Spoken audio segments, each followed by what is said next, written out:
Ամրուր լրատվականին մանրամասներ են հայտնի դարձել հունիսի 26-ին մահացած պայմանագրային զինծառայողի դեպքից։ Մասնավորապես, Ամրուր լրատվականին հասած բացառիկ տեղեկությունների համաձայն զինվորին հասցրել են ինքնասպանության։ Մեզ հասած տեղեկությունների համաձայն իրավապահ մարմինները պարզել են, որ ծառայության հետ կապված խնդիրների մասով պայմանագրային զինծառայողին պարբերաբար ճնշել են,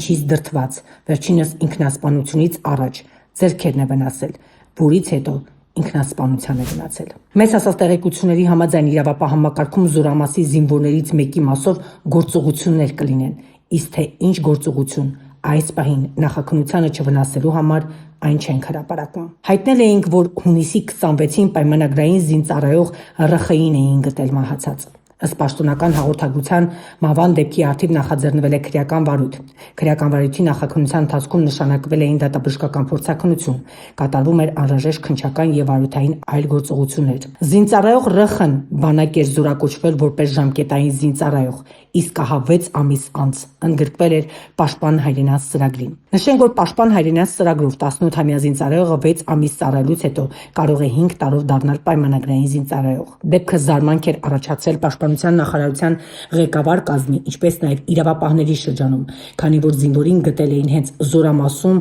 զենքով բերանի մեջ կրակած վիճակում։ Եվ դեռ ավելին, դեպքը եղել էր մարզերից մեկում նոր կազմավորված զորամասում։ Սա դեռ վերջը չէ։ Մեզ հասած բացառիկ տեղեկությունների համաձայն իրավապահ համակարգում արձանագրել էին, որ զինվորը դեպքից առաջ փորձել է վնասել ձեռքերը,